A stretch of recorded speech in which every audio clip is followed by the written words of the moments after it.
Greetings, mortals. I am Natas, the ruler of the underworld, and today we will be reacting to not technically the newest chapter for Knights of the Apocalypse, but a bonus chapter for Knights of the Apocalypse. I think this is something that Nakaba has actually already done before with 70 Sins, where he had like a chapter focused purely on Bond's backstory, which I'm not sure if it was before King got introduced or it was after. Needless to say, it was sometime around that. So it was basically a soul thing. Although I do think there was gotten also a light novel or something based off of Bond's backstory, but regardless, this is only this is a bonus chapter, so if you want to watch it, you don't have to. Well, if you want to read it, you don't have to. But it's technically a bonus. I do believe it will be in the volume. It's again, it's kind of difficult to say. Like I don't even want to say it's similar to like those more monthly series where the chapters of where they add like one little bonus comic about daily lives. But it's more like I don't know, just like one of those types of things. But regardless, this is the bonus chapter, and I feel like reacting to it because it's about the Chion, an event about the Perils of Chion. I guess people wanted that for some fucking reason. I mean, I don't mind the fact that there's a bonus chapter, but like Chion, really? I mean, I would personally want to see how the fucking interaction between Tristan and Gawain went and stuff. Chion, but I guess it's Chion. So next we have the cover page where we have Chion there with all four spirits, which, funny enough, I think this is the first time that we see him having Udine with him, because I don't think we've ever seen him use her. Granted, it's not like I don't think Udine has actually had any moments where she could be used, but it's kind of weird how this is technically the first time we properly see her.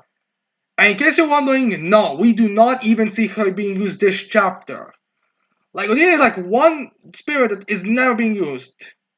But regardless, let's go into this chapter already. As we start off with 13 years ago when Chion was free, as we have him running around with his parents as they are leaving Meliodas' place? I don't know, one of those things. It seems like Meliodas is also there, but regardless, we start with the 3-year-old Chion saying, "Daddy, Mommy, wait for me!" As we have Margaret there, she's like, "Come here, son, and watch your step or you'll fall down." As they're saying, by his nature, he had his father's intelligence and diligence. Although I'm not sure if that's very impressive, honestly. And he says, and his mother's tender heart and kindness. That's Chion, yeah, that's Chion, that's totally Chion. Yeah, totally, 100%. As then we have, we see this admittedly cute shot of Chion holding Guild Fonda's hand, is all smiling happy, as he even had like this sparkly eye thing. Like, honestly, Chion's eyes really do look very cutesy, and I get what they are here is to show how pure and all that. And we have the narrator saying, and so, Chion aged 3, a point in his life when his personality was starting to take shape. So yeah, this chapter is mostly going to be explaining why Chion is such a dick to everyone. Well, except Tristan, but yeah, why he's such a dick. Also, the contrast in the eyes is kind of fun because you have child Chion with these sparkly eyes, but then you have adult Chion with his dark eyes. Makes me kind of wonder some kind of demon magic going on here because of his eyes. But yeah, anyways, they have Chion in bed, as then a shadow is looming over him. As then we have a guild founder, Margaret Leaf, as we have someone screaming, "No, young Chion was kidnapped!" Oh, I do wonder who kidnapped young Chion. As they have Chion waking up in a different bed, as then we have a woman saying, "Oh, you're finally up, sleepyhead!" As then we have Chion look at this person and be like, "Mommy?" Which is funny because I don't think this person has anything even remotely that would make him think that. I think he's just thinking because that's usually the person who comes to pick him up at first. Makes me kind of wonder if she was the one screaming that Chion was kidnapped. As there we have this woman screaming, "That's right, stated that I'm your new mommy." So she's not that delusional to think that she is. As then we have they're saying, He was taken by Vivian, a maid who tried to manipulate Chion's girlfriend, treating him like her personal property. So yeah, we have Vivian back. So you wonder where she was, we get her back. And then we see Vivian in her. I make jokes about how some characters age like fine wine despite them being in their like late 30s, early 40s, and all that. But Vivian's like, I feel like the only one that feels like she's realistic on it. She's now there and she's a lot fatter. And when I say fat, I don't mean just like fat like she has a back. Like she is fat throughout her entire body. As she's also like kind of licking her tongue, like licking like One Piece, but like has this thing sticking out. It's like, your father betrayed me, so I'm going to have you stay with me instead. And she ends up like, what's going on? I'm with a psychopath. So yeah, as then we have Chion in his horror and shock is like, uh, staring at her as Rina says, you look so much like Gail. Ugh. As they have Chion there saying, even at his age, Chion could tell there was no escaping this grown up. More or less, like this is one of the most persistent characters in the entire world. Like she couldn't get Gail found out she's got to kill them his son now.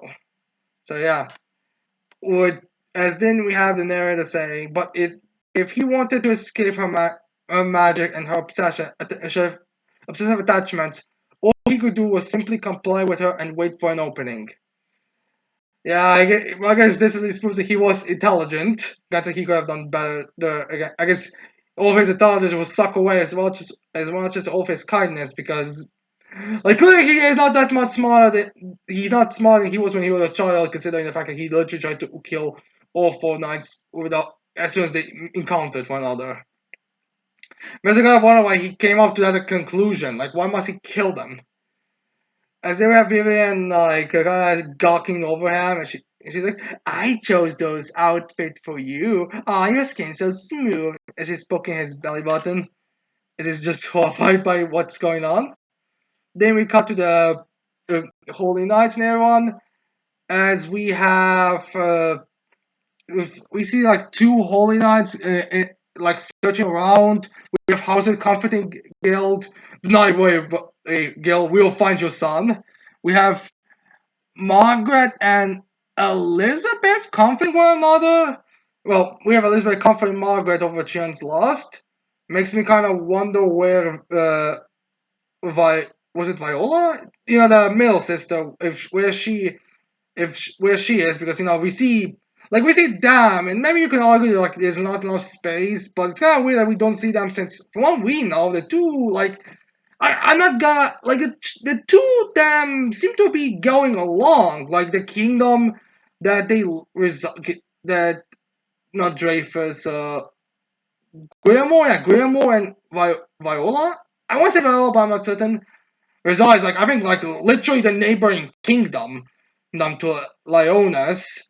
Yes, I mean they don't live there, but it's a neighboring kingdom, and from what we've know from another part, for a bonus page or two, I think in the last volume, or maybe it was the one before that, they clearly still have keep relations, because they mentioned his well, not Gil Founder's not niece, would be cousin, uh, a relative, Grandma's daughter. I think it was daughter at least.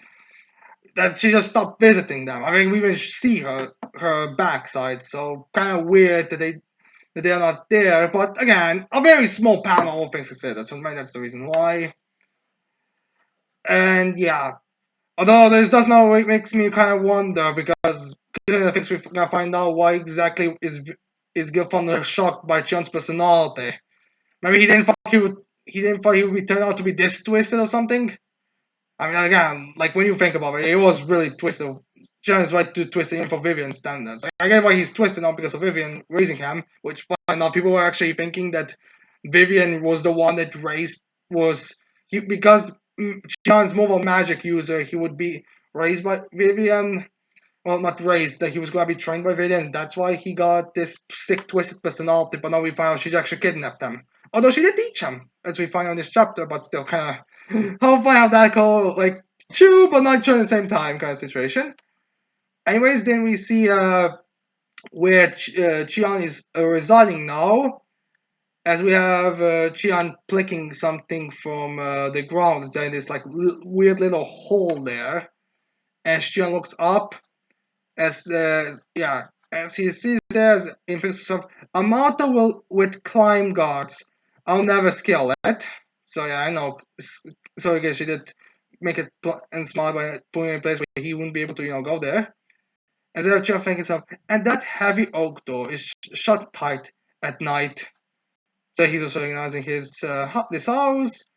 As they have Chion playing along his phone, like he doesn't say if he's motto, but I feel like he's just like, "Mommy, I got some witch glove and bear pig eggs." As they're be like, "Good job, Chion, put them over there." As he's making some kind of brewing, as they have Chion putting it on the table, as he's like, "What magic are you working on today?" As then we have even be like, as and explains to him, a curse that will give a certain man severe back pain. Be. A man I loved, you see, like your daddy. But now look, he loved his dad wife far more than me.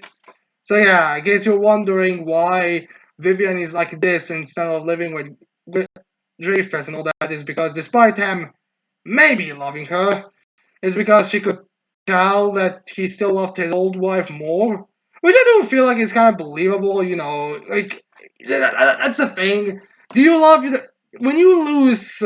I mean, I don't have experience on that front, and hopefully I never will.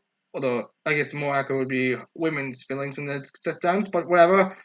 But I feel like there is like question like, do you love the second person more or do you love the first person more? And that kind of stuff since like it's when someone dies it's different than you are leaving because person died not it's not that you wanted to end it with the person but when someone is but when in this situation like what do you prefer the first or the second you can't really say because one's dead and the other one's currently you can't say oh yeah, I still have my first the one that died more than you like that kind of thing and I guess it sense that maybe she was just again is insane so I'm not exactly certain on what exactly things that happened as anyways we have Chion and be like oh then what was that spell you cast a bit ago so it was another spell that she casted as we have her saying, "Oh yes, this man once cudgeled me into helping him overthrow the kingdom, but it all failed. I was forced to step away from Gil, your daddy. That is so infuriating." So I'm referring to Hendrickson. As then she says, "So I gave them a hex. Women will shun him his whole life. He. Good riddance. Dance to him." So yeah, I guess that's the reason why Hendrix is still single and all. It's because of this curse. Kind of weird spells to be putting on everyone. All honesty, I mean, like really, these are the curses you're putting on them. I mean, to be fair, I feel like Hendrix wouldn't be able to get a wife even if you didn't put a hex on him. Nor do I think it was even mentioned if he got any. Because I think the two were actually a lot older now. I think the two, I think Hendrickson and Dreyfus are both extremely old well, not extremely old, like some old man, but like, in their late 50s, 60s type of age period. So as I can say, then that's really logical, but whatever, I guess. I guess it was true. They are single and Dreyfus did have back pains. But anyways, they have Vivian turning around to Chion. She's like, don't worry. You're my number one now, Chion. Considering two of the men two out of the three men you were talking about are people you loved, and one you worked with to conquer the kingdom, I don't think that's a good idea. But anyways, now after we got to this time skip, with Chion when he grew up for 3 years with uh, Vivian, we see that his face now, as we see that his eye is now purely black. Not just that this is a spell that Vivian cast him because his eye maybe have was it Margaret who took him, or if this is just like a weird thing because like that's the thing when Zeldris got those eyes, or when the ten or the seven or when the Ten Commandments had those eyes, it was because of the Demon King magic. So I'm kind of feel like this eye that Chion has is also from some kind of dark magic, which now makes me kind of wonder if Vivian is dead. I mean, we'll get at the end, but it's weird that Chion has different eye color now, or at least different eye. Anyways, she was saying, "Wow, I'm so glad to hear that." Like again, I don't say anything, but I feel that's what's going on. Him. Anyways, they have Chion over Vivian be like, curse him," and she's saying it. She's like, "Using like, being happy. Yes, he's now how things should be." But anyways, then we get Chion having this sinister grin, like, that willy old fool." Anyways, then we have Chion. I guess sometime later, as there we have Fenrir saying, living alone for so long with the unstable, spiteful Vivian impact the young Chion in all kinds of negative ways. True, but it's not like his personality is that much similar to Vivian's. Although except for his obsession with Trishan, but even that's I think more reasonable than the majority. Like he's not exactly competing and killing his soul there to be with Tristan instead. But as you have Chion, as he's going to battle something, it's like, I hate fetching stuff for her late at night. As then, as then we have him holding that candle, but then the little kind of door is like shaking and it falls down. As then we have Chion, no, don't go out! Come on, please! As then we have Chion saying that, but then it starts to light up. As they were saying, and what's more, as they will see that Canada was about to go out, now Stein having like a small lizard form, as then she was like, as this little thing is like, squeak, as she was like, what's that, a lizard? I would say more salamander, but to be fair, salamanders in this world are fucking spirits, so yeah, who knows? But as they have Vivian in her nightgown, I guess, and like, salamander, you did this? And she talks as Chion's like, it's a spirit? Probably because she already stole some stuff. But then we have Chion like grabbing and hugging Chion. He's like, look at you, Chion, you got a natural talent for the spirit arts. And she's hugging him. She's like, oh, go, probably suffocating him as we speak.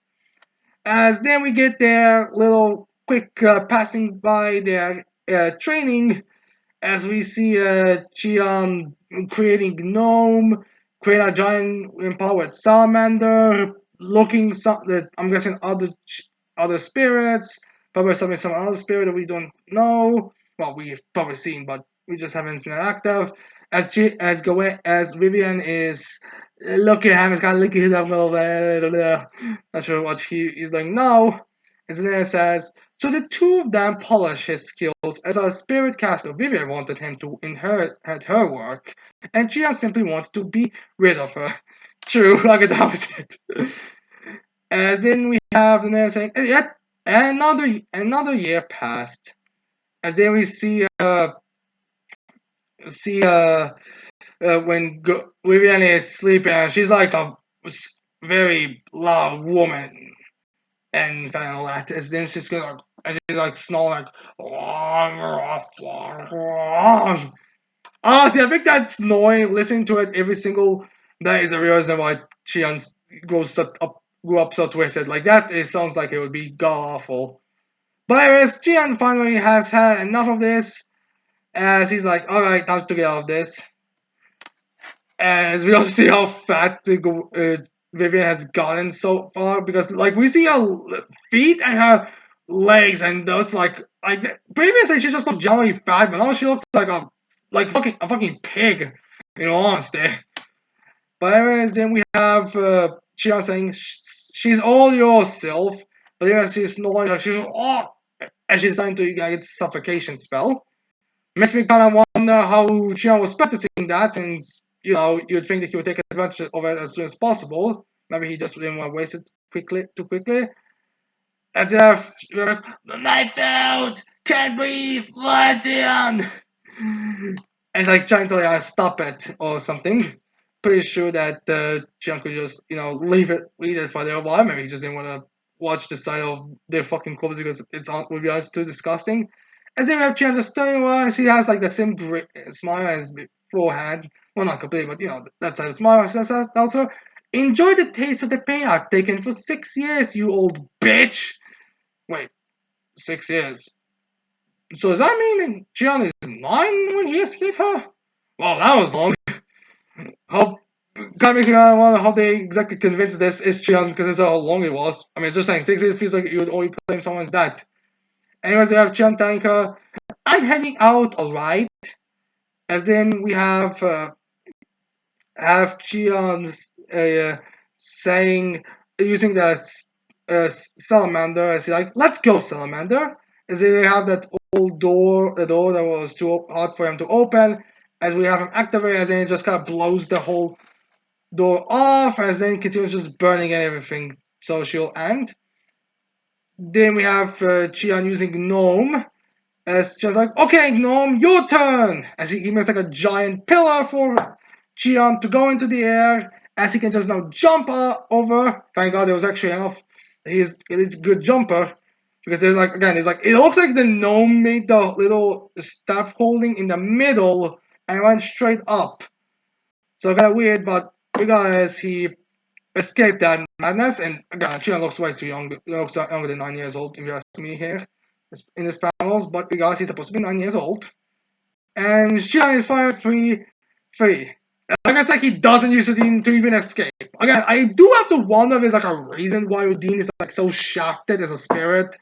Here, I mean, to be fair, it's not like is there a particular reason why? Because we haven't seen her. I don't think he has ever used her, nor is she used here. Like this panel in the beginning is the only time that she's used. So yeah, anyways, then we have Chion screaming in overwhelming joy. It's like, ha! You see that, you old lady? Finally, I've done it! I mean, to be fair, it's your only attempt ever. As then we have someone screaming down from which Chion was happy, celebrating. And someone's like, who is having a party up there? And then I was saying, you're gonna fall if you go up that high. And then Chion hands down as he then goes off the cliff, the guy slides down. As he jumps down, as he has like a bit of a sinister eye. As then we see 9-year-old Jade and Isolde. Yeah, as those are clearly 9-year-olds. As Jade has like a branch with him, so even as a 9-year-old, he was interested in swords. As we have Jade telling him, "Hey kid, are you lost?" As then Isolde is there still holding a book. Kind of weird that Isolde uses a mace now, but previously she was like seems to be more of a bookworm than anything else. I do wonder if it's going to be. I'm guessing it's going to be explained at some point because again, kind of a weird contrast there. I mean, Jake kept, always had like a bit of something in the jaw. He had like a stick to use. Chion, as you see, was a natural at magic as soon as he like started even delving those arts, but his all just seems to have really went from a bookworm to mace user. Maybe it was like a size thing because again, Sola looks normal size when she's a child, so I'm guessing it was size. It was a growth spur to me to use a mace. Anyways, there's only telling him, "Are you alone? Where's your mom and dad?" I guess the two were just like playing around. As then we have Chion giving them that face, like I mean to be his eyes are a bit more normal now. I mean it's still kind of dark, but he just looks at them and he tells them, "I'm not like you lot. I'm the son of Gilfan, the Holy Knight of Leonis, and Margaret, its first princess. Not really the scenario to be spreading out rank differences right now, Chion, especially since you need help. But if you want to be a dick to them, you can be a dick to them. Although to be fair, we do know the two of them, the three of them become friends even before they met Tristan because of Jade's backstory. But still, it's kind of funny. He's a dick to them there. But luckily, I think that Jade or Isolde is one of the two is there to be a holy knight as well. Maybe I'm misremembering stuff. But I do think it was stated that Jade's father is a holy knight. So at least they got that. So they'll just take him there and inform everyone that he's back after 6 years. Chion was found. But yeah, anyways, there we get some final narration for the chapter as we have someone as when they're saying, so the three of them met when Chion was 9. He later returned to the kingdom, living peacefully with his parents. A few years later, he was kidnapped by Vivian again, and when Chion rescued him, it led to his obsession over Prince. But that's another story. Meaning either it's going to be a different bonus chapter in a different volume, or it's going to be or it's going to be next or next because although now I think was it just 2 chapters or one which I'm not remembering, but regardless, expect this to be a future chapter, backstory chapter, which now is just gonna feel unnecessary because we know what all the major points, but we'll have to wait and see. So yeah, these were very 9-year-olds. Totally 9. I can totally see it. But yeah, anyways, we have this stated, although now with the way how they say it also makes it sound like Chion was living with those two for a little while before he even like came. Grant that it's not really stated long, but now it does make me think there was a couple of months before they actually he convinced them that he was Prince Chion, I suppose, or whatever his title is. And he uh, apparently, yeah, apparently he just continued hanging out with them. And Vivian survived and tried this old shit again. I'm expecting the next time she shows up, she's gonna be banned to her a lot because again, like I don't really see how the fuck she survived that. You know, I make fun that Nakaba is really top of drawing villains, but it really does feel like the villains are just there to be beaten up over and over and over again. I mean, for God's sake, Vivian is literally like burned. She literally be burned to death in this chapter, but then she still survives and comes back even after all the other shit that happened to her. Like, why the fuck is Vivian being brought back? Like, why are these writers keeping characters like Vivian and Mola around for so fucking long? They're just there to be beaten up over and over again. It's not even entertaining. Like, I don't think Vivian was anyone's favorite villainess. Like, I mean, even Alaska at least fucking looked cool and was, cool snake and necromancer thing. Vivian is just a, bitch. Like, just that. You old bitch. So, yeah. Anyways, that's it for this bonus chapter. I mean, the chapter backstory was fine. It does make sense. It does explain Chion's personality and behavior a lot more, and there's a reasonable now. And I'm happy to say, and it's sad this happened to Chion.